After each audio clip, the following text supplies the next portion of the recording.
Kaldereta nga pala ang aking iluluto mga kananay for today's video. At maglalagay tayo ng mantikilya dito mga kananay. Ito ang gagamitin natin panggisa. Una natin gagawin is ipiprito natin ang patatas mga kananay. Hintayin lang natin itong maging golden brown mga kananay at iahon na natin sa kahirapan. Pagkatapos natin iahon mga kananay, isunod naman natin igisa ang bawang at sibuyas pati na rin ang siling green mga kananay. Pagkatapos natin magisa mga kananay, isunod natin ilagay ang mga manok. At ayan mga kananay, isa-isa ko na rin nilalagay ang mga manok upang ito ay lumambot. Haluin lang natin ito mga kananay upang magisa ng mabuti at kumapit ang mga lasa.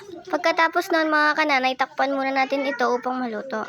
Pagkatapos natin tinakpan mga kananay, buksan natin ito at maglalagay tayo ng toyo mga kananay. Kunting toyo nga lang pala ang ilalagay natin mga kananay at haluin lang natin ito mga kananay.